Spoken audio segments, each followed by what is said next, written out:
tasks. What are tasks? How do we create them? What do we do with them? Maybe you have a prototype and you're trying to figure out, how do I get this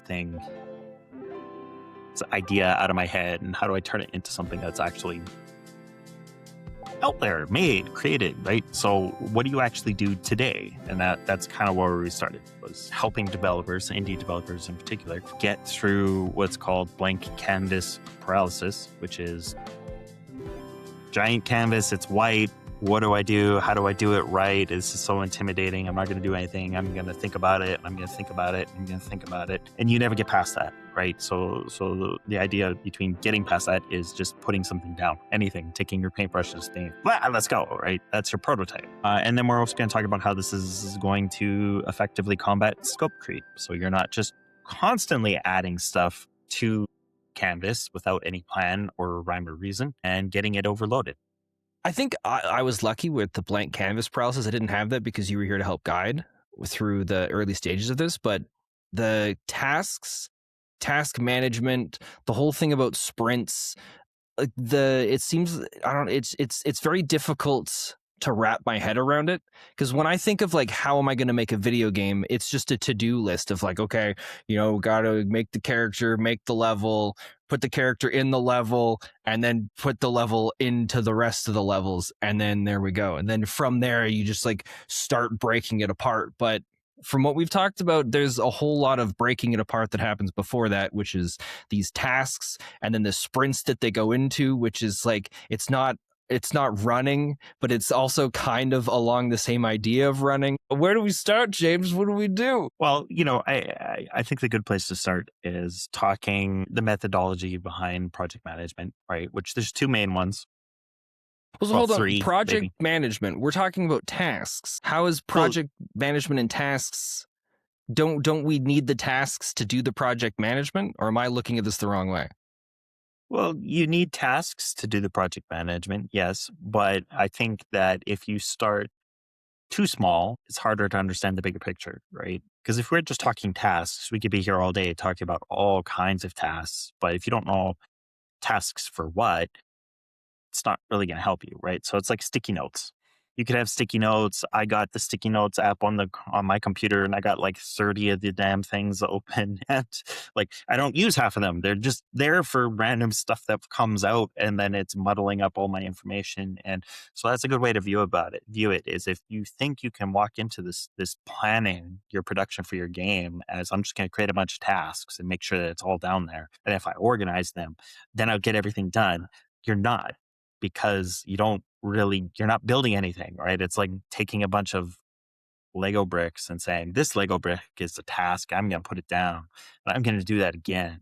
And I'm going to do that again. And pretty soon you just have a pile of bricks with no real shape, no plan, no direction. It's just, look at all these tasks. And now we've run into the other issue, which is there's scope creep, right? There's just so much going on. I don't even remember what I was trying to build, but there's just more here. Maybe if I add some more Legos, something will start to make sense, right? Okay, so you've got me that. Yeah, this makes sense then. That definitely sounds important. I don't want to have a pile of bricks. I want to have everything laid out so that I can approach this in a meaningful and productive way. Well, yeah. Like I said, there's three main methodologies for project management. We're going to focus on two, but the three are like your Agile, Scrum, and Waterfall. So we are going to talk about Agile and Waterfall, which for anybody in software development or just any kind of project management development, really, you'll know that Waterfall is kind of like an older style of doing something. A lot of big companies will use that because it's all about looking years into development and plotting it out and say, this is what milestone 1 is, this is what milestone 2 is. Here's every single task. Here's every single bit of resources and materials and time and labor, and these are the due dates, and this is when everything has to be done in what order. And especially when you're working outside of games, Waterfall is a very common. Like, a lot of times, a lot of buildings, when I used to work in construction way back, you didn't do anything until like everything was on site and accounted for. Like, once it was there, you just built you just did what was required by the blueprints because you had everything laid out. Everything made sense. Agile is approaching this with the idea of... Before we go into Agile, then, it sounds like this like waterfall from stuff we've talked about in the past, that's kind of something you get a little bit more into once you're working with a or if you're working with a publisher and they have like the deadlines of like the criteria of what you're supposed to meet. Or Kind of. is that Yeah. incorrect? No, that's really accurate. A lot of publishers will prefer the waterfall method because it's easier. It's easier to plan that out by saying, hey, at milestone 1, we need levels 1 through 5 complete plus these key features. And then milestone 2 is another set of deliverables. And then milestone 3, and then et cetera, depending on the publisher, of course. But the waterfall is definitely more common on that side of things, on like the business side of things. But that's still good for you to understand as an indie, right? Like you should always be approaching your indie team as a studio, as a business first, because if you don't, and again, this is just with the intent. If your intent is to try and do this successfully, you need to approach this as a business. If you're just doing this for the sake of making fun games and you're tinkering or you're a hobbyist or whatever, then this is just great to know so that you can actually build more cool stuff and like get it done quicker. But that's like a key difference I want to point out there just for like developer mentality. But yeah, publishers, big studios, banks, investors, they'll all want to see something more waterfall driven, structured, so they know when to expect, when's the game going to be done. No, that makes sense. So then how does Agile come into all of this? So Agile is the more, I would say, modern software development approach, which is you don't necessarily know what you're building because it doesn't exist yet. Like how can you possibly know what to say is going to be done in 6 months when maybe the core selling point, right? The unique selling point, the core mechanic, or whatever sets your game apart is something nobody else, as far as you are aware of, is doing in the market. How do you even know about, like, you can't know what that pipeline is going to look like, really. So what Agile does is it says, okay, let's take development and we'll break that down into sprints, which most common is 2 weeks, but a small chunk of time where we get together as a team. We discuss, what's this sprint going to look like? What are we going to try to achieve by the end of the sprint? What are all the mechanics, the features, the art, marketing, etc.? What's everything that needs to be done? We're going to guess roughly how long we think it's going to take, and we're going to discuss about like who needs what piece of work from somebody else on the team as a dependency blocker, and we're going to coordinate through that and try and get through as much of this work as we can in this 2 week window. And then at the end of it, we're going to get together as a team and say, okay, how far did we get? like were we way off? We're like, do we need another 3 weeks to do what we thought we did? That's going to tell you right away how your first milestone is going to go, right? Like how much work is actually involved in doing this thing you've never attempted before, or maybe you're still trying to figure out. Inversely, you might find out, whoa, we blew through all the work in like 3 days, 7 days, and we have a whole week now. Maybe the rest of it isn't going to It be means so hard to plan. vacation time. You get a whole week of vacation. Well, it means you can get more done, right? It means that things that you thought were going to be difficult were probably easier, and now you can adjust your timelines to better suit something else, right? And the key feature there is that try to get it done in 2 weeks. If you don't get the things done in the agile method, it carries over. You just keep going with the next sprint. It's like, we didn't make it, we'll just carry it over. Maybe there was some engineering or art or design work that didn't get done in this sprint. That's fine. You can go in the next sprint. The only time it's a real issue is if something is blocking. Like if all the team is relying on this, the lead coder's code submission here, like that's a priority item, that's different. But that's not what we're talking about in agile development, right? What we're talking about is getting through the work and being able to figure out and estimate, what are we doing? How are we doing it? Where are we going to get there? Because inevitably, somebody's going to come along, maybe a publisher, and ask you, when's the game going to be released? And I don't think I've ever worked with, talked with, or consulted with any indie team ever who has accurately came, like even just to me, and said, "Oh yeah, we're going to be done at this time. Like this is my time frame," and they're right. Like they're way off, like expectations, or they're overestimating or greatly underestimating because they didn't do any of this other work. So they're just hypothetically grabbing and reaching for things.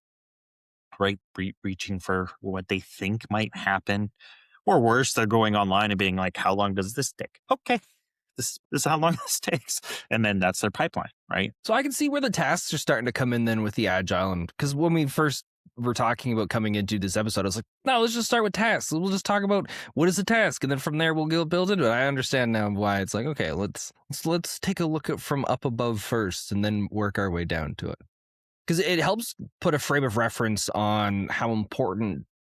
It's like, it's not just what is a task and how do we make it, but it shows how important it can be, and or how much of a difference it can be, or how much of a difference it can make to have the tasks and like what we're doing and like actually set it up properly. Yeah. Yeah. You said And there was a third one as well. I don't know if I'm jumping too far ahead yet, but you said it was like a it's third one that, Scrum. and So that one's not typically used. You were SCRUM. saying.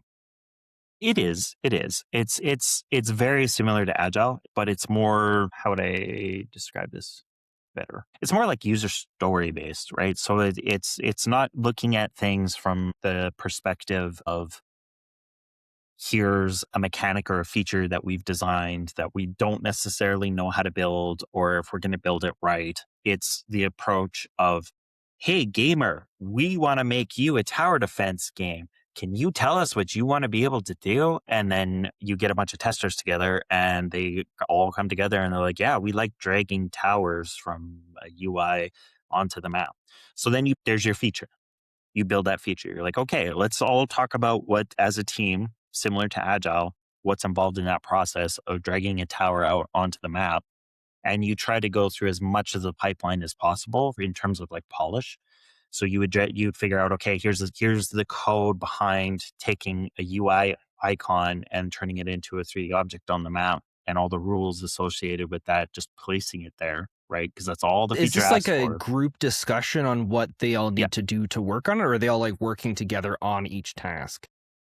Well, so what it does is, again, Agile is about talking as a team. What do we want to accomplish in this sprint? And then figuring out, having a short discussion about who's dependent on who for what kind of work and what mechanics are needed to be done. What does the design dictate? And then we're going to try and do that, right? We're Yeah, so attaching it's like it in a figuring small out chunk. what kind of work they need to do in those 2 weeks to get done that work that they want to have done in those 2 weeks. Yeah. So Scrum is, instead of taking that technical document and the design and all of the pre-planning, right? You're literally going out into your audience and asking them, what's the feature that you want to see most? And they tell you, and they say, just using the tower defense, right? They say, I want to see the ability to drag a tower out from an inventory onto the map. So that's what your 2 week sprint becomes in Scrum format. Nothing else. We don't care about money. We don't care about other systems. The only thing we care about is the functionality of dragging out this tower right from the UI. So right away, as a team discussion, your discussions change around who's going to make the UI art, who's going to create the UI frame, who's going to. So it sounds like agile is something where we know what our end goal is, and so we're gonna start working towards that. We just don't know when we're gonna get there or exactly how we may get there. And then Scrum feels more like we want to make something, but we don't know exactly what yet. So let's just see what people are interested in, and then just work on what they're interested in at a time. Basically, yeah. So Scrum comes more from modern app and website development, right? Where you're building a tool for somebody online, and they tell you, I really hate that I can't just save my user profile. Like, why do I have to log in every single time? So that's something that comes through the project management team to you as the software team. And you're like, okay, we got to figure that out. So you So do like all the early work to do YouTube or that, early Facebook would have been more of a Scrum kind of thing. As they just like kind made of. the website, people started using it, and then people would give feedback, and that would help. I'm not saying that's how they did Yeah. it, but Well, you're not far off, right? Like Facebook, all the early platforms, they all worked like that, right? So when you think of like way back MySpace, Tumblr days, right? It was more like, here's a framework and you're going to live inside it. And then to change that framework took a lot of work. So that's why we never really saw any updates. Like from day one Tumblr to the last day of Tumblr, it was more or less the same, right? Like there were improvements made, but it took years to get some of those out. Facebook, when it came out, it was like, I can't snap here on mic, but it was rapid fire in terms of updates. Anytime somebody came along and was like, I would love to be able to share this with my family, they're like, push, here's your update. And then now we can share with family. And then somebody else is like, I'd love to be able to join a group and talk to strangers who have a common interest. And they're like, oh, that's an awesome idea. We're going to focus together and just build Facebook groups. And then somebody else came along and is like, I hate that everybody could see what I like. I would like to have privacy settings. And they're like, push, here's your privacy settings. And they just kept iterating super fast. And that's the advantage of Scrum, is that you're getting direct, actionable feedback from the people who are using your tool. You're building the ideal tool for your customers in real time. Now, hearing that sounds amazing. The biggest risk with Scrum is you have no idea when you're going to have anything complete. You never really have an MVP. Your product is basically always going to be an MVP because you're just at the beck and call of whatever your majority user base is. And I would argue not even your majority user base, your loudest. It feels like depending on the type of game that we're making then kind of dictates on whether we would be wanting to lean more of agile or scrum, where the game that we're working on feels like something that'd be more agile because we have an idea of what we wanted. But if we were making some like open world arc spin-off or something like that, then Scrum, once we got like the basics of the game out there so that people could jump in and play it, then it feels like Scrum would be something that would be great for it, because it's like, what do people want? What are they enjoying? I mean, of course, we talked about like scope creep and all that stuff, and there could be problems with it, but it feels like something more like an open-ended kind of game Scrum could actually work not too bad for. You would think that because it sounds that way, right? Like, I want to build an effective business, right? An effective game. It would make sense just to go ask the users every couple of weeks, hey, what's your number? What do you want to see in this game? And then build it. The problem is our user base, right? Zero context for how the games come together, right? And even more so, what happens when a user comes in and says, I want to see this feature? And then everybody else is like, that's amazing. I want to do it too. And then you, as the developer, look at the feature and you're like, we can't support that. Now we have to go back to the framework of how our systems work and rework it all just to accommodate this new feedback. It like a refactor, basically, right? In terms of like the engineering, right? You have to refactor your code to make that feature or that request work. And the more requests you get, the more likely it is you're going to have to refactor because you didn't know to account for those requests. So the danger with Scrum is that you never actually know where your end point is. Now, Scrum is what a lot of people will do, I want to say, just naturally, because it makes sense, right? Like, I'm going to go online. Maybe I don't talk to anybody, but maybe I go find a Reddit thread about what's the top features in tower defense games. And then I'm going to go build those features based off of what I find in the forums. Like, that in essence is basically what Scrum is. But again, you don't know why some of those features weren't working in the context that they were shared, right? There's a reason that game didn't have that feature. And you don't know that because you can't see the back end or how those systems in that tower defense game that user is talking about worked. So you're trying to replicate it while also having to refactor anything you've already made to account for that new input. So it drags on infinitely. It's basically scope creep without even knowing what your scope is. Also, investors, publishers, anybody who wants to give you money to build a product will look at you building Scrum now and be like, no, we're not an infinite piggy bank for you to spend the next year hopefully building the right product for the right audience. Because the other danger with Scrum, apart from infinite budgets and never knowing when you're going to be done, is that it's your vocal crowd. Earlier, I mentioned that it's your most vocal group, right? If you have 1,000 users, but there's only 10 of them only ever replying to what they want you to make, you're essentially building a tool for 10 users, right? That's fair. That's What fair. happens Yeah. if the 10 users decide, hey, we all want this feature, and the other 990 users are like, I don't want this feature? I'm not going to play this anymore. So you think you have a bit of traction, you think everybody is happy, you're getting great reviews and great responses, you have a positive review score, but you have no players. Why? Because your game is built for at tops, let's say 30 people. Only 30 people are going to enjoy your game. Even though it's overwhelmingly positive, let's just be super optimistic, right? That's how that happens is that you let your development get basically guided by vocal majority instead of like player based majority.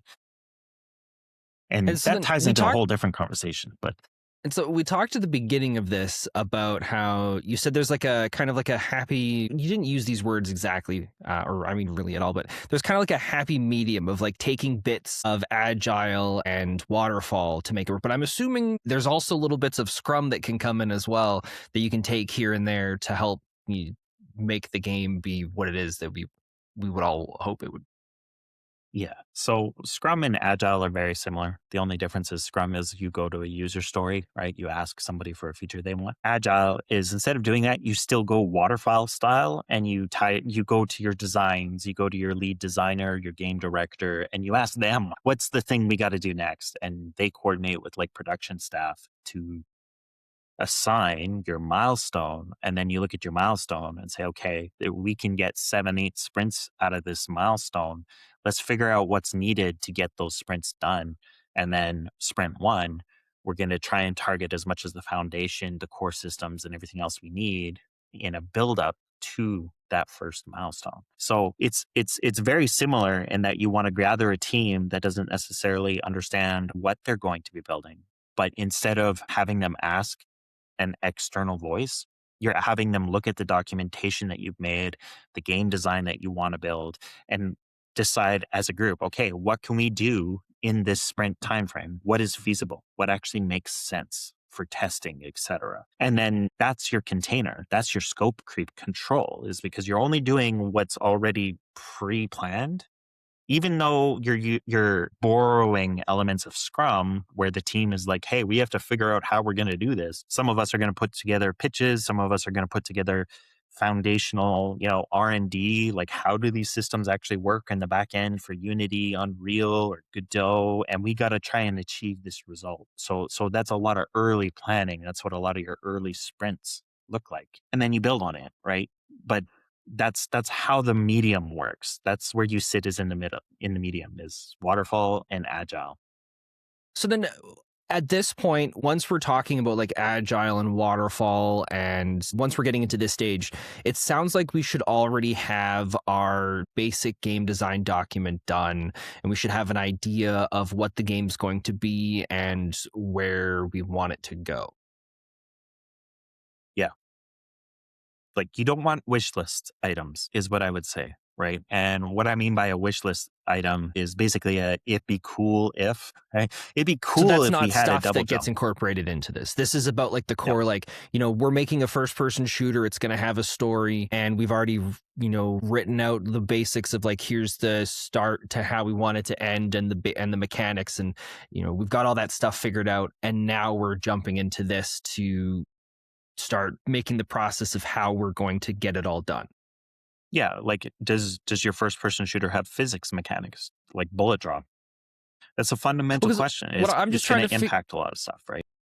because what I'm trying to figure, like, in some ways I thought part of this process with like where we're going to get into like creating the tasks and what, I was also a part of like the what is our game going to be like, if like, how do I word it? It's like maybe we have like a very basic version of a game design document with just like an idea of what it is, and now we're starting to go into Agile and Waterfall and create this plan with like the tasks and the sprints, and part of that is also like fleshing out the document and figuring out what more it's going to be.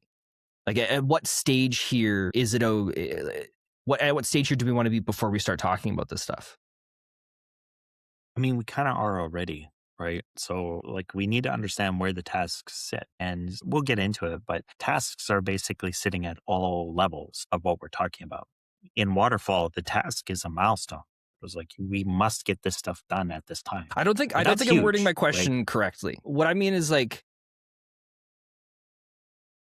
at what stage in developing our game is it appropriate for us to start thinking about Agile and Waterfall for the development of it? Like before you start developing. So Okay, when and you're like in when the I say design, when I say developing, like that means that we're past we're past the planning stage. It's like we've gotten our documentation written out and now we're moving on to this. so there's pre-production and production, right? So pre-production is all your concept, it's all theory, it's all putting together your mechanics, your systems, how the rules work, etc. And I'm not talking code. I'm talking somebody is sitting down like a rule book for D&D and saying, this is what happens when this happens, and here's the rules for that, and what information is required for that is going to be these attributes, and this is how we determine this, and charisma determines this, and like literally writing out the rule book. That's what your game designer does, right? And they should be doing that. Like at least 60% of your game should be done before you even start production, because they want to answer a lot of fundamental questions early, right? They want to make sure that when they're talking about a system for anything, right? Like a bullet, like bullets, they want to make sure that they have it in the documentation that they want bullet drop.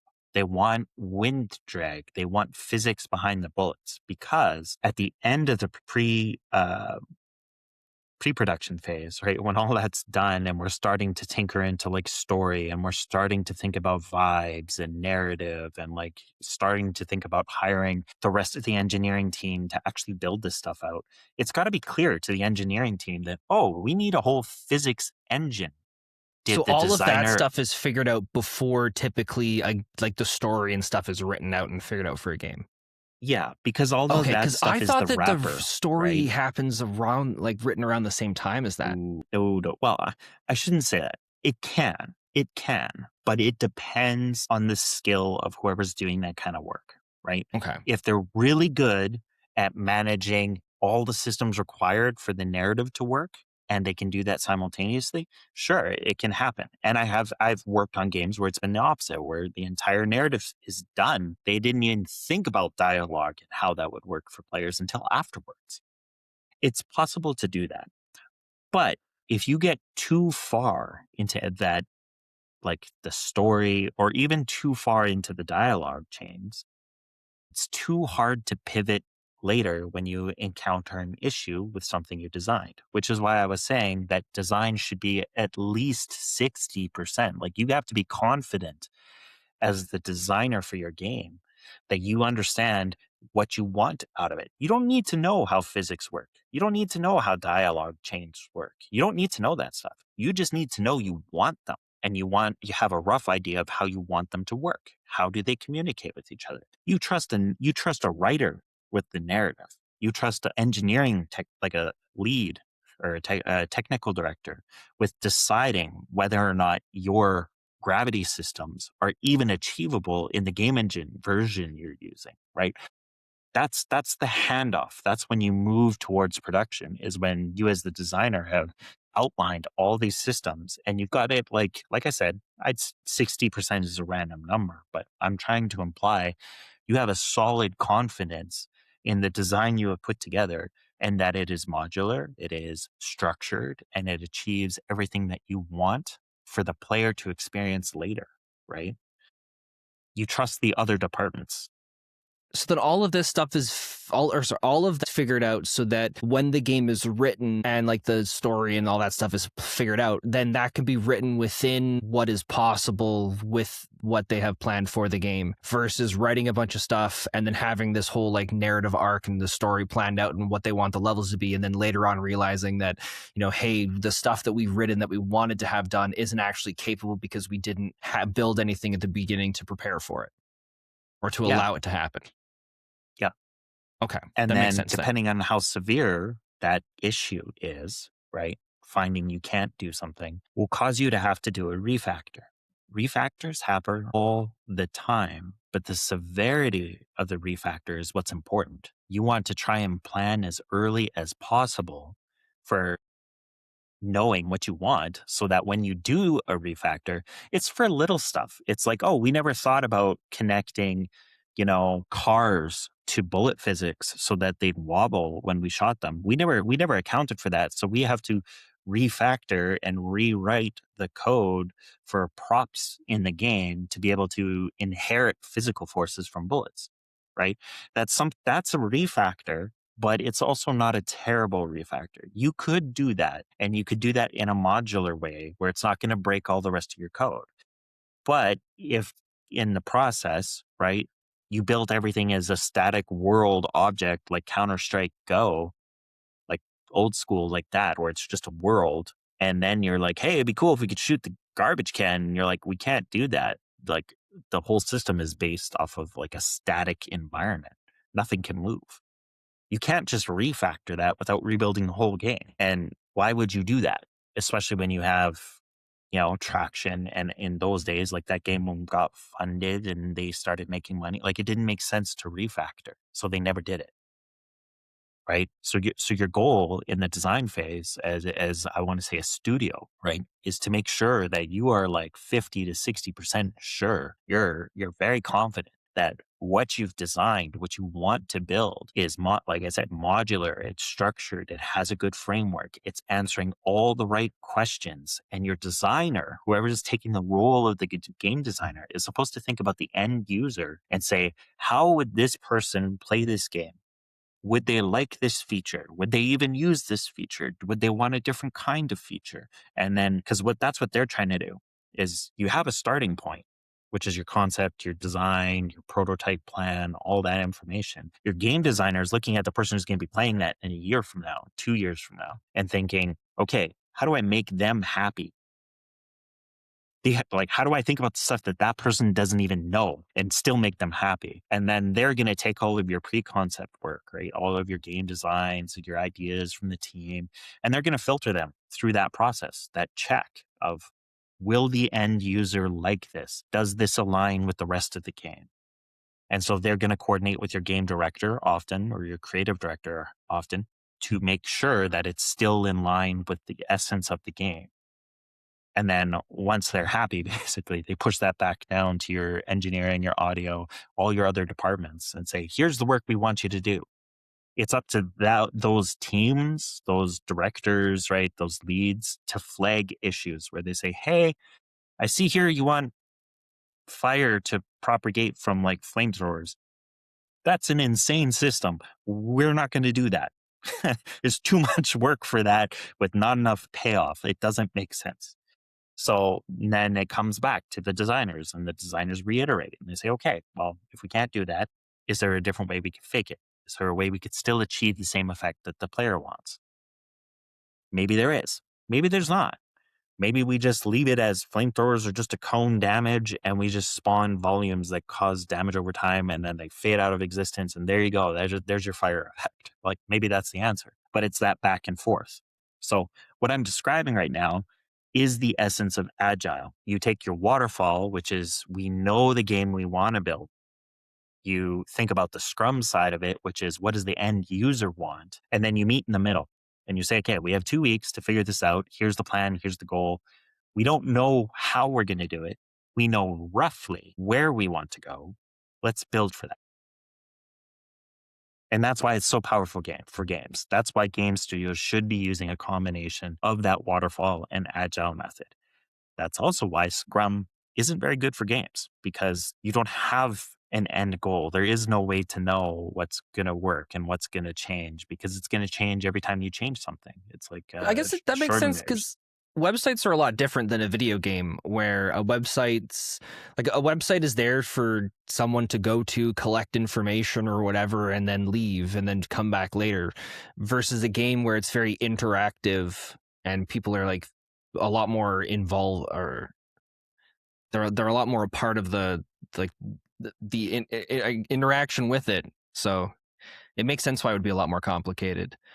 But one of the I got a moment of clarity here when we were talking about this, because one of the frustrations that I've had since we started working on our game together is that I couldn't figure out why we would start working on all these different things. You know, why didn't we start, like, how do you make a story driven game without the story?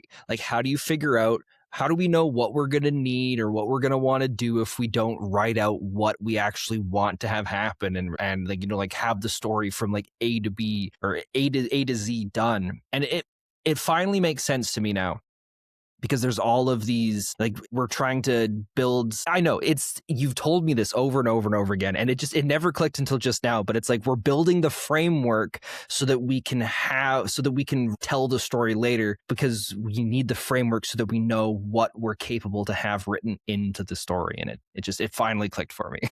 Yeah, yeah. Like if we boil that down to a book, what we've been doing and what, we've been preaching this last little while is telling people, yes, the story is important, but what's your book cover made of? How are you going to bind all your pages together? Is it glue? Is it thread? Where are you getting your ink from? Are you using pens? Are you using I a don't know if a printer? book's a great Like, example for it, because it feels like a lot of that stuff typically isn't really figured out at the beginning.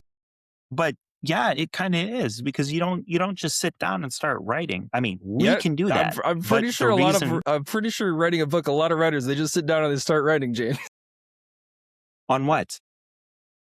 on their computer or a piece of paper, and they Where did figure they out their get their story. computer from? Where did they get their piece of paper from? See, but Did they the just start books, writing in one massive yeah, but document? Do they have yeah, but a multiple book's. documents? I really don't think a book is a good example for this. It's the perfect example. And here's why. Because everybody skips over all the details that you don't notice.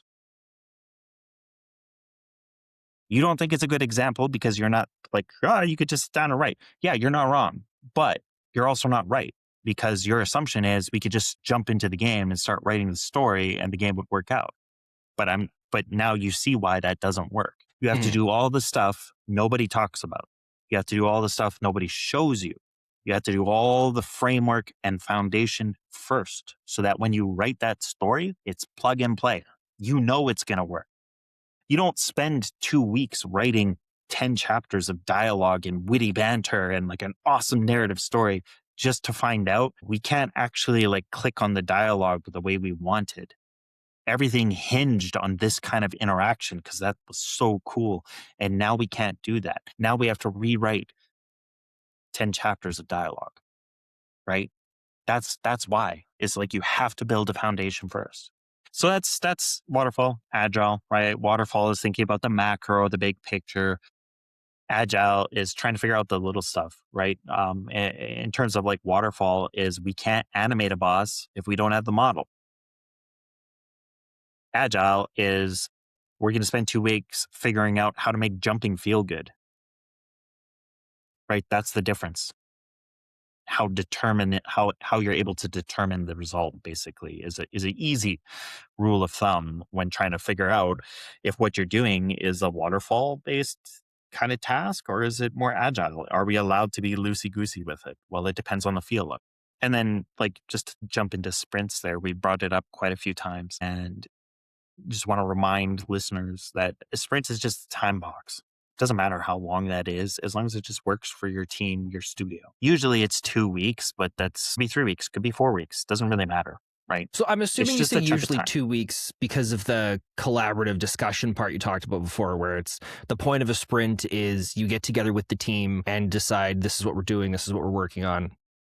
And then it's like, then that covers that, like the duration of the sprint. And once that sprint is done, you start the next sprint, which begins with okay, what are we working on? What didn't we get done? What needs to be finished? Yeah, yeah. And it's mostly centered around a goal, right? It's got to be a very specific goal of what your sprint is based around. It can't be like we're gonna have a boss battle in 2 weeks. It can't be that. But it could be the framework for combat. It could be the art, right? Can be something that belongs in the sprint as well. Because where agile differs from Scrum is everybody is aligned on what the Scrum goal is. In agile, different departments can have different goals. Art doesn't need to be intertwined with engineering at all for your first several sprints, really. They don't need to be. Like they got their asset lists. They can go model trees and rocks and squirrels and bugs and whatever they need to model because engineering doesn't need that stuff right now. So you can work in tandem, but it doesn't matter if art didn't complete their tasks. It's not going to interfere with engineering and vice versa. Sometimes it may, So, like, but just as a an general rule of example thumb. outside of gaming to make sure that I understand it properly is like if we're doing a sprint, say for like we're having a barbecue, and so we're preparing a sprint for the barbecue. So then we would sit down and it's figuring out, okay, so if we're gonna have a barbecue, then we need the barbecue itself, we need the condiments, we're gonna need like the burgers and the patties and all these different things. We need the location and whatnot, and then from there we figure out it's like, okay, we know we need a location, but how are we going to get to it? And so it's like kind of like building towards everything that way. Yeah, yeah, yes and no. It's trying to figure out a good way to use the barbecue stuff. We could use a different one too. It's We like can it's like throw. this. We know we have a venue. We know what it's going to take to get there. We don't know how all we're going to get there. And like the unknown part is we've delegated food to everybody. I'm doing a burgers, you're doing hot dogs, somebody else is doing salads, like a potluck style. We don't know what's going to happen. We don't know how it's going to shape up, but we're all going to show up with our deliverables and just have a good time. Because the goal, we all know the goal. We're going to arrive at this place together, cook our food, hang out, right? Okay. And so then while we're having the discussion of this, if there's something that I need to be able to bring like the salad for some reason, and I know that it's dependent on somebody else, that's when I bring it up in that moment so that we can make sure that those tasks are or well so that like those parts have been covered and figured out. Yeah, that would be like, hey James, I'd love to do the salad. I'm more than happy to do the salad, but I don't have a salad bowl. Can I borrow one? Your delivery of the salad depends on me making sure you have the salad bowl, right? And so we have that discussion in advance as best we can. You can't catch everything. But that's not the point. The point's not to catch everything. The point is we've all agreed on a task. We've all assigned ourselves what we're going to do to achieve the sprint, and we're going to discuss anything that's going to prevent us from figuring that out. Also, it doesn't have to be decided day one of the sprint. Maybe halfway through the sprint, you realize, oh dang, like I don't have a big enough salad bowl, or maybe I need two salad bowls. Then you reach out to your team and be like, hey, I need this, and then we work around that. So if there's something that somebody needs, and then easily it could be something where it's another thing that somebody else works on to get it to, or maybe they realize, hey, okay, we got to like shift this to like the next sprint or something like that. So then like just because a sprint has been defined, it doesn't mean that's like the final definition of it. Yeah. Yeah. So, like multi engineering teams, it's very common to have feature owners, right? And depending on where your feature belongs in the framework or the tech stack, you might not be able to test anything because there is no framework for it, right? I'm trying to come up with an example. I have plenty of examples, but I can't talk about a lot of them.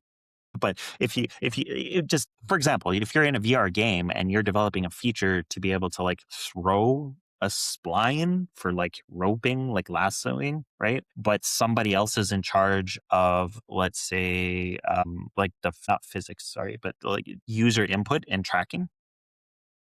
You really can't do the lasso component and test it because none of your hand stuff is working yet, right? You have to wait for that to be developed before you can develop and test all of your lasso stuff. You can work on it. There's plenty of stuff to do to make that to get it ready for that point, and you can do things Okay. to fake interaction, right? But that doesn't necessarily mean that you're blocked just because they don't have that feature. But it does mean that your feature that like I would be in charge of with that lasso, right? It means that I can't deliver on it. So I can work on that, but it's not a deliverable of this sprint. Does that make sense? Hmm. So you can have developers who maybe their tasks are 3, 4 sprints ahead of where you're currently at because you're looking at foundation work. Where we're just starting the game, of course, everybody's not going to have access to these features. Maybe we have player analytics, but they need 7 systems that just don't exist yet. Like anything they build for themselves, but they can't integrate right now. So you save that for a different day. They can still work. It's part of their work they're going to do this sprint, but it's not due this sprint. Does that make sense? Yes. Yeah. So, and that's where the combination with Waterfall comes in, is where you say, okay, feature 6, you're due in sprint 3. You have up until sprint 3 to make sure that that is playable and done and ready. And then during that time, whoever owns that feature, they can work on other stuff. They can work on higher priority items. They can work on blockers that are preventing other people from working. They can coordinate with people who are already doing that work. A lot of times, even if like I'm not doing interaction, it's perfectly fine for me to write the interaction code for me to test my system and just send that to the person who owns that feature and be like, hey, here's the code snippet that I put together. Can you add that? Depending on like how your organization runs. It's a very common way of doing it in small teams. And then they can just add it for you if there's no like conflicts with their own code. And you just trust them to do that because that's their ownership. They own that feature. And once they put it in, now you can test. It's not a part of their deliverable to make sure you have that interaction, like element, function, code, whatever you want to call it, but it's in there, right? It's not preventing them from doing their work. It's no longer preventing you from doing like me from doing my work. So we can work in tandem that way. And but that's agile is that it's not a closed time box. It's just a rough time box. Some things are meant to have a specific due date. Some things are just, we're going to work on them now because we can. Kind of. I couldn't imagine using anything else besides Agile as like a first time indie team, because I feel like hearing you talk about all this stuff, it's like, you know, like this person from this position talking to this person from that position so that they know what they need to be doing, because this person's got to be, it's like a new indie team, they're not going to have that kind of stuff, I feel like. I mean, No. unless they're just like experts from the industry that three of them got together and like, oh, let's make a game, then you know what, sure. But I feel like if me and a couple of my friends from high school got together to make the game, like we're going to be starting an Agile. There's no way we could do it anywhere else besides Agile, where it's like, okay, what are we doing? And even then, the first probably 30 sprints we try to plan is just going to be a gong show of us like, yeah, I need this. Oh, you need that. Perfect. Look at that. We got our 4 plans for the whole 2 weeks. And then we realize once we start getting into it, it's like, okay, well, turns out I needed to do this to be able to figure out this and that to be able to figure out this. But then it turns out I also need that. And so, yeah, it feels like there's going to be a lot of that for Yeah. first time. And Thank you you for know, being here with me on this journey, James, because hopefully a lot of that gets avoided now, at least for us. well, for most of it, yeah. Some of it's inevitable, but this way it goes. And everything we're talking about doesn't prevent you from making games. That's a lot of comment that I hear from a lot of people, especially people I first start working with, is they're like, "Well, we didn't need that. We don't need that." Or you'll see a lot of commentary online where people say the same thing. Oh, just go make a game. It doesn't matter if you want to make an MMO, make an MMO, and like all these different things. They're not wrong, right? Like you can just not plan it. You could totally ad hoc it, not even do Scrum and just see what happens. However, your chances become like of making it, of having it turn into something viable means you become a unicorn. You become one of those developers where it took off like crazy and now you're fine. Hopefully you're set for life. But God forbid you try to build anything else. And we all see those developers. They make an amazing game and they just disappear. And it's not necessarily that they don't want to develop anymore. Maybe some of them are in that position, but a lot of them are just like, I can't recreate what happened because I don't understand what happened.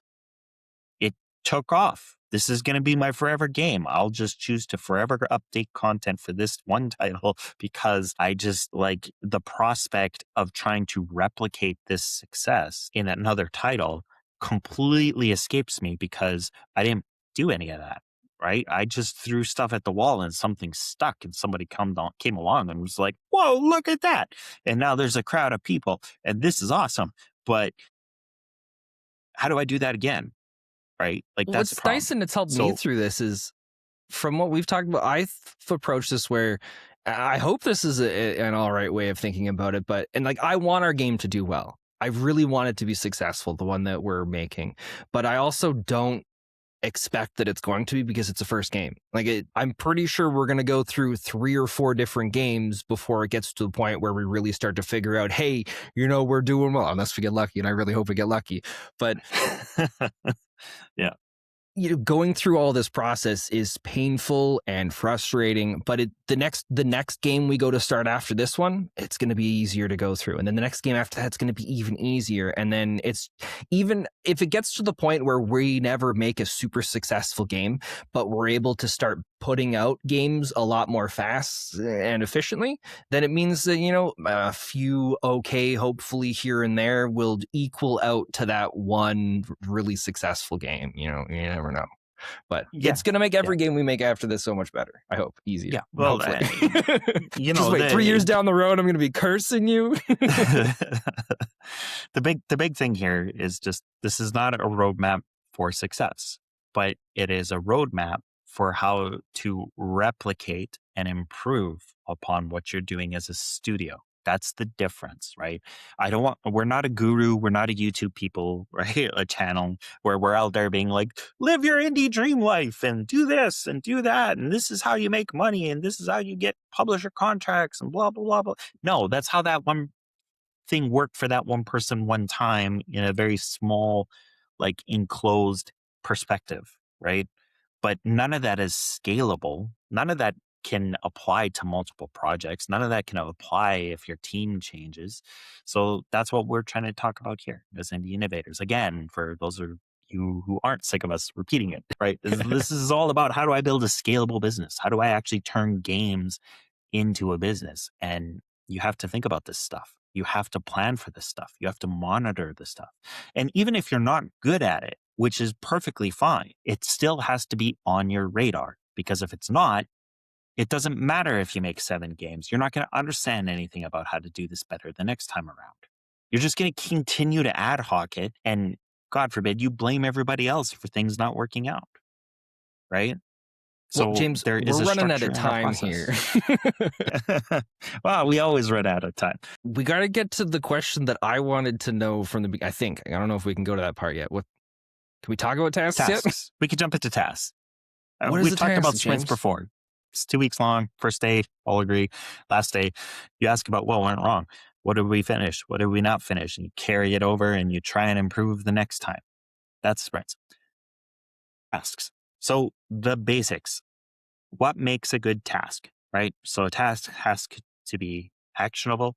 It has to be testable. In other words, can you prove that it was completed or not completed? Not in a you're a liar way, but just in a did it work kind of way, right? Work on combat is a terrible task.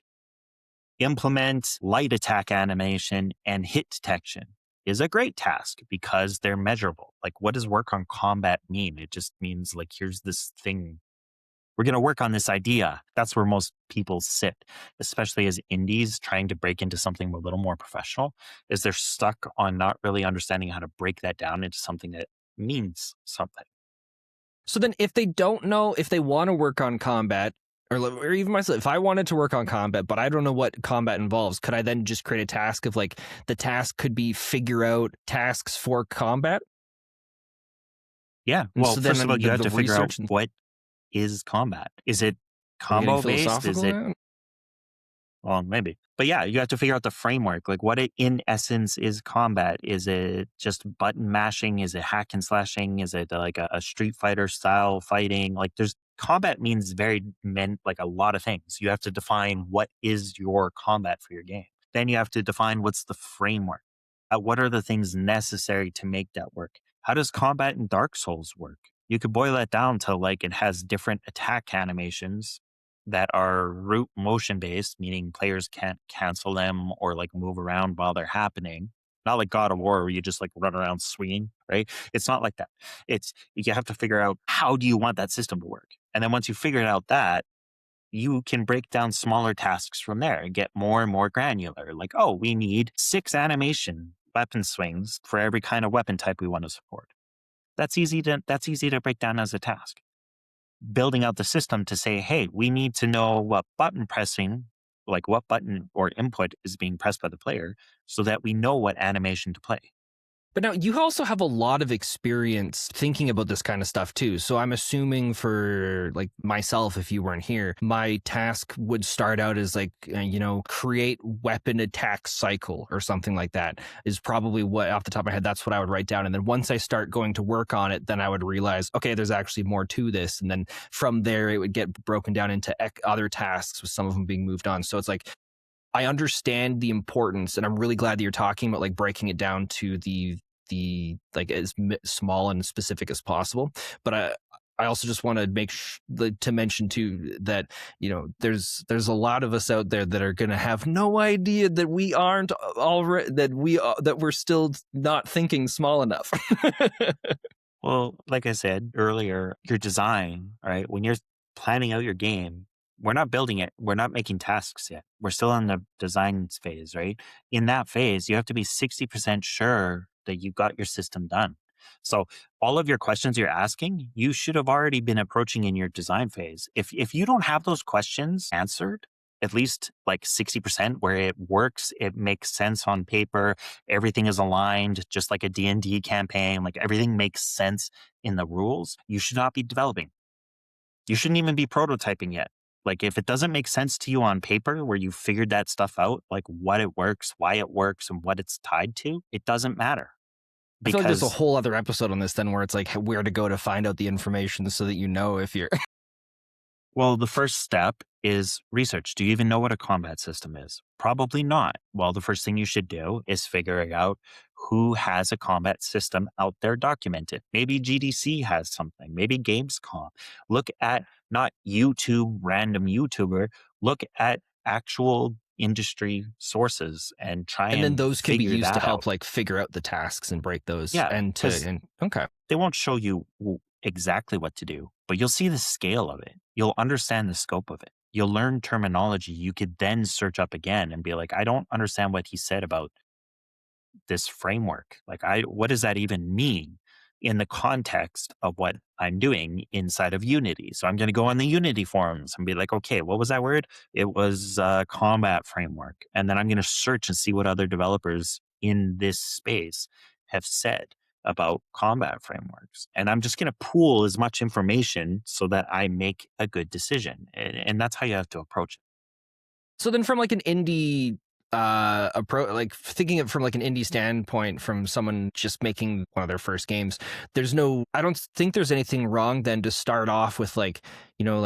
their task is first just like make like this attack or whatever, and so that once they start working on it they realize, okay, there's a lot more to this, and so then the new tasks they build off that could be like researching this other stuff or like figuring out how to implement these different things, and what seemed like one task might branch off into like 30 different ones because some of the tasks are going to be about learning this or like researching that or like testing this in this kind of thing. Everything we're talking about with these tasks can be applied to pre-concept. I'm just talking, or pre-concept, excuse me, pre-production, right? Concept phase. Mhm. It should arguably Well, still be done in I that say this phase. kind of It's stuff just, because with no experience, I might think I'm done the pre-production and then start production and realize, oh, I didn't actually know that there's all these other parts involved in with this. And so like, it's okay for them to, it's, or does that mean it's time to like, just like go back? see, we're getting down to the main problem, which is you don't know what you don't know, right? We're trying to solve that with like us just coming out here talking about it, trying to get it out there so people at least know about it and they can go from there.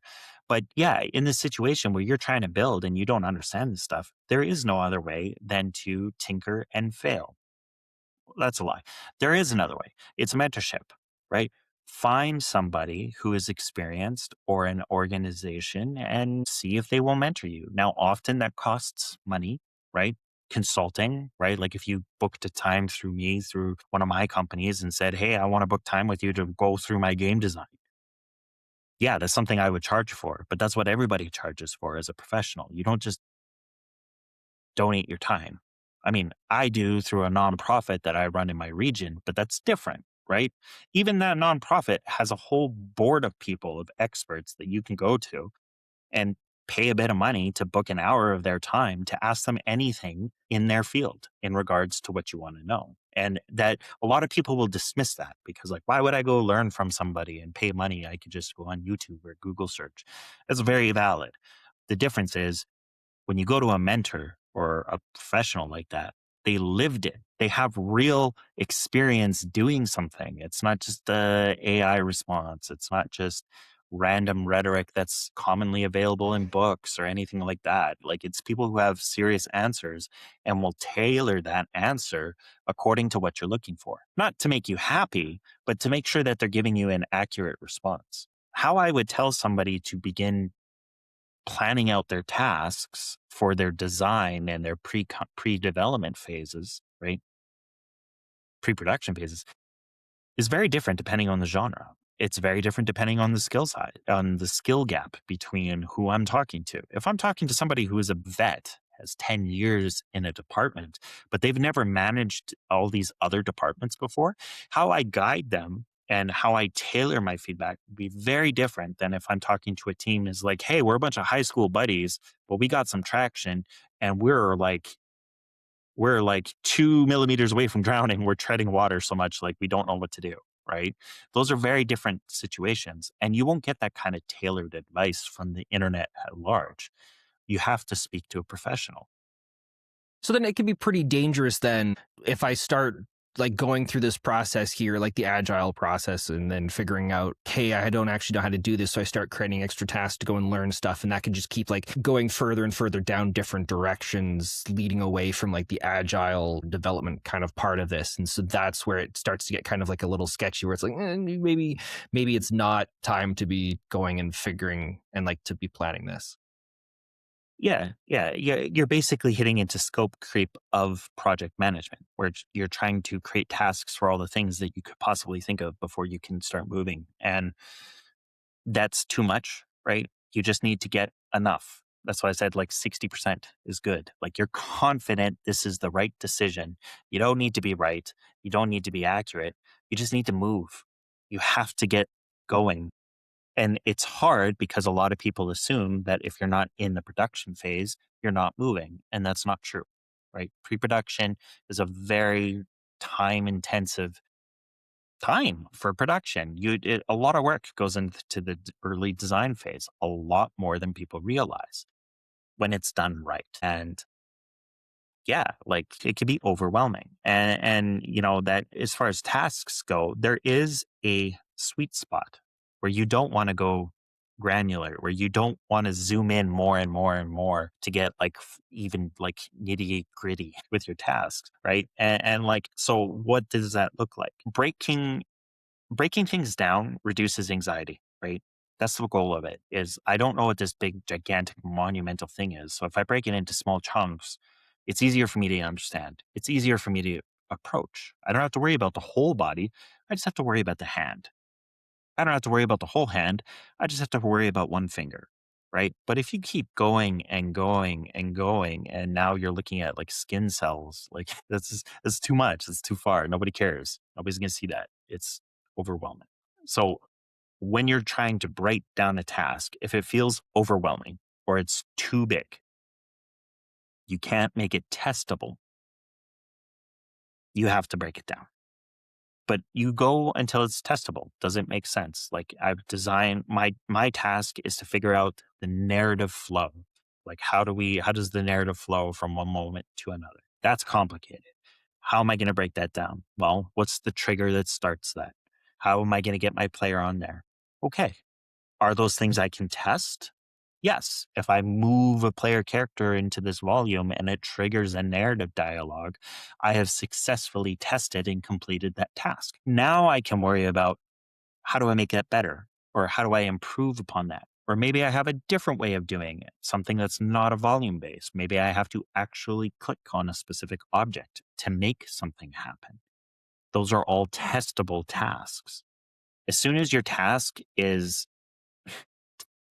again, testable, that's when you want to stop. That's when the task is fine. Now, where that may go further and you have to break it down further is if your task takes a lot of time. Honestly, if your task takes any longer than 2 days to complete, it's more like a feature, right? It's a set of tasks. This is my combat system. This is my narrative system. That's way too big. You have to break it down. If it's any longer than 2 days, I would argue even 1 day. If it takes you more than 1 day to complete it, it's not a task, right? It's a feature. You don't want features to be your responsibility during a sprint because that's how you get crunch. That's how you get overwhelmed. That's how you spend a whole week figuring out how do I even do this? And then a week trying to cram it in as quickly as possible. And then now you don't even have any energy or capacity to figure out whether or not it worked, whether or not you can test it. So if it takes longer than 2 days, break it down. It's nice to have that If time you frame can on it break it down, as like a yeah, reference. yeah, and if you can break it down and it's something that you could test, but not hypothetically, but like you can look at it and say, yes, I can do that, or I know how to test that to see if it's like, did it pass or did it fail? That's a good time to stop breaking things down. And that's going to be different for everybody, right? That's the other thing here is these are just general guidelines. Some people are fine. I'm one of the people where you just hand me a feature, and as long as I understand what it's connected to, I can figure it out. I'm fine. But that's because I have a background in this kind of stuff. Somebody who's new to it, you're not going to have that background. You don't hold yourself to the expectation or the requirement of having some of this stuff done in those timeframes. If you need more time, if you need to get more granular, that's perfectly fine. Another case is neurodiversity. If you have somebody on your team or you yourself are struggling with ADHD, if you're on the autism spectrum or any of these other kinds of things that impede your ability to process information or handle any of that kind of stuff, it's really important to understand that your way of doing it is going to be different. I worked with somebody where I had to get super granular, right down to like, this is your process for how you need to do this kind of texturing. Here's your guidebook. And I wrote them a guidebook of how to achieve it. Once I did that, they were fine. And I would argue they didn't even need the guidebook in the first place. They just needed the removal of the anxiety of not doing it right because of Okay. that individuals. And forgive me for sharing this, but I know No, you that's won't mind. fine. Well, I'm not talking to you. I'm talking to them. I'm speaking on behalf of everybody there, James. But yeah, right? So It's really like, helpful information to know. yeah, and this is also good for anybody who's project managing or producing or is trying to lead a team. This is something to be aware of. If you see somebody struggling with tasks and stuff like that, it may not be that they're bad. Maybe they just are not working well with the way you've presented it. And you have to go a little further to figure out how do I better support this person? Because it's not always that somebody is bad, they're lazy, or whatever terrible thing that you read about. Sometimes it's just they need a little bit of extra support, and it's not forever. Like I said, once I wrote that guidebook, they read it once and they were fine. They were like, "Oh, this is my rules," and I never had to touch it again, and they were fine. They just pumped out work like crazy. They were one of the best performing artists I ever worked. What's nice from what you've said so far is like coming into this as like a new person working on this kind of stuff. I have a reference that I can go approach this about now where if it's going to take me more than a day, maybe I should consider breaking it up into more tasks. And it's also okay for a task to have a to-do list. But if the multiple items within that to-do list have their own to-do lists, maybe I should consider breaking those up into separate tasks as well. Yeah, you got a feature, not a task. Some great tasks, just for example, are, draw a main menu background, write a dialogue for NPC, code double jump. Like very simple, very short, very deliverable, something that implies improvement. It's testable. Where it's bad is make enemy AI, make combat system, even Build open level. engine, export PNG, like those are bad tasks in project management because you don't need them. Some people may, like I've made that comment that that's helpful for some people, but as you, the person creating all the tasks for your team, you don't want to get that deep because you're just going to turn into a robot doing nothing but creating task after task after task, layer after layer after layer. And Maybe that's you're your not even going thing to you be able like to to keep do. track of stuff. Well, the problem is you're not going to be able to keep your eye on the big picture when that's your job because you're so deep. You're so like export MP, like PNG, here's the resolution, here's this task. And like, you don't want to do that, right? Like, that's your art director's job. It's your Well, art it's lead it's an job. indie It's the team that might not artist's have an job. art director. But it's the person who's doing the art's job to know that, to define that, to let the team know these are the rules. This is what we're going So to there's a do. lot of those rules that are defined during the pre-production, so that they don't have to really be worried about at this point. So that if someone has to Well, go and export PNGs, they know already. a lot of those come about during production, like the early phases of the production phase, because that's when you're starting to put stuff together. You find out very early. You're like, "Oh, this could be better," or "Oh, this didn't work." But to try and plan for some of those things too early in pre-production is very difficult because you just don't know. So like that's something where I would not worry about that until later. Unless it's something fundamental, like you're going to use animation and you're going to use mocap, don't use Blender. Use Maya and Motion Builder. Why? It's an integrated system. It just makes more sense. It's going to save you time.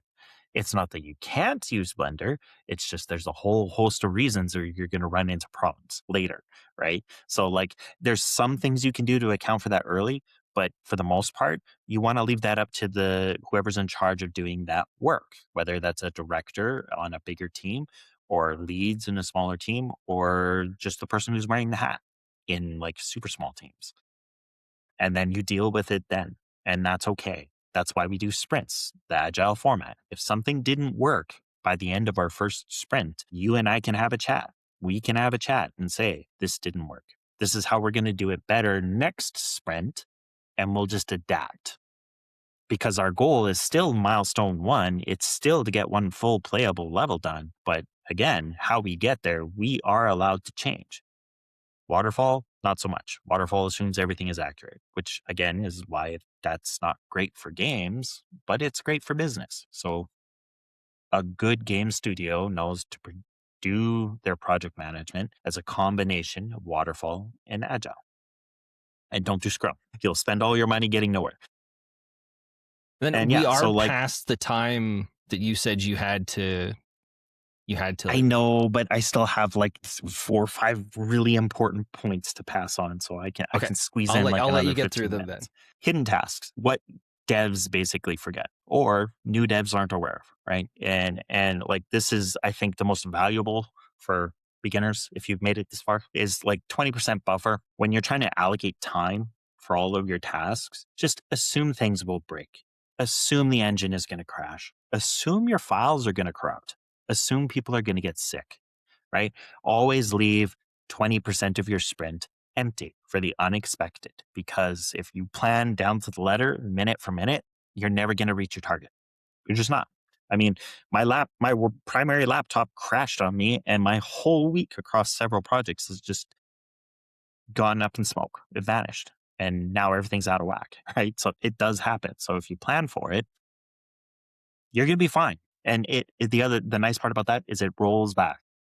More you have accounted for that, the more you'll get done because you just assumed everything took longer than it should have. And it's only 20%. Nobody's going to judge you for saying, "Oh, this is going to take me 8 hours." Nobody cares. If you get it done in 6, great. You could put 2 hours towards the next task and you look like a rock star when all you did was just work your normal, right? Under promise, over deliver in essence is what it is. But people forget to do that for themselves in their teams. So yeah, 20% buffer. Playtest and compiling. Building the game is a task, right? Playing it to find bugs is a task. Doing the marketing screen capture and screen recording, that is a task. Don't assume that stuff is free and don't assume that it doesn't take time. Assume that it's also going to need a 20% buffer. Maybe you take a screenshot and then you share it with your team and your team's like, "Oh, we'd love it if it was just like a tad to the right and up a bit so we could get a better view." And you're like, "Oh, I didn't think of that." Well, you have to go back and do it again. 20% buffer. But those things take time. And if you don't allocate the time for them, they'll never get done. This is why teams don't do marketing. It's why they don't do playtesting. It's why they don't do bug fixes. It's why they don't do QA. Like all of those things don't get done because you don't allocate time for it. You think that they just happen. So be careful of that. Marketing and community. Record a GIF for turn based Thursday or write a devlog, right? Marketing happens during development, not at the end. So put it in your sprints. Whatever you plan to do for the sprint, make sure there's a task in there, like claiming marketing in there. Like a marketer should be able to, someone on your team wearing the hat, I mean, should be able to go through the work that was submitted during this sprint and be like, hey, here's the cool feature. Hey, here's this stupid bug that happened that's kind of funny. And they just record it. There's your marketing task. And if you have one marketing post every sprint, that means you're speaking publicly every 2 weeks, which is something that a lot of indies just feel overwhelmed by even thinking about. If you just add it to your tasks in your sprints, where it's only focused on what you did during that sprint, that's really easy to do. It takes off a lot of the anxiety. And you don't even have to be good about it because the game's not good. You're just tinkering, you're just figuring it out, but that's okay. Like players love that. They like seeing that openness. They feel like they're along for the journey. So if you implement it in your sprints, it's very easy to do. Refactoring and cleanup. You wrote messy code to get the prototype working. Now you need a task specifically to clean it up before it ruins your project. Don't just assume you will fix it later. Make a task to fix it now, because the longer you wait, the bigger the task that's going to become. Last final pro tip, right, is like a golden rule, right? Is at the end of the day, write down one task that you're going to tackle first thing in the morning. You won't procrastinate because you don't have to think about it. It's just, okay, I finished my day. Tomorrow, I am going to work on the input system. Specifically, I'm going to input on the interaction button. I'm going to write that on a post-it note or something. I'm going to stick it to my monitor. I'm going to shut my computer down. And then when I come down first thing in the morning, what's my day? Oh yeah, I'm doing this. Ooh, that's You'll work good. right away. Yeah, you'll work right away. You'll find yourself being way more productive. And you should do that with anything in your life, not just games. Yeah. Like you should I just can't count the amount of whatever you're times I'm going to like, do. I'd forgot that I had planned to go and like wash and clean the bathroom, and then I don't remember until it's really late. I'm like, wow, I'll just do that tomorrow night. Yeah, but if you stick it in your sticky mirror, right on the mirror, like clean the bathroom, and you're like, okay, now it's in my face. I got to do Oh, it. that's good. That's really good for the development too, because there's going to be a lot of tasks and coming in the morning to try and figure out which one I'm going to start with. Don't have to do that anymore. It's easy to just jump in and get going. Yep, and it's also a lot easier at the end of the day to figure out what is going to be easiest for you to start next than it is to start your day trying to figure out where did I leave off and what's the next best thing to start. I like that. And with that, I'm done. I got to go. So, Okay, bye, James. okay, bye.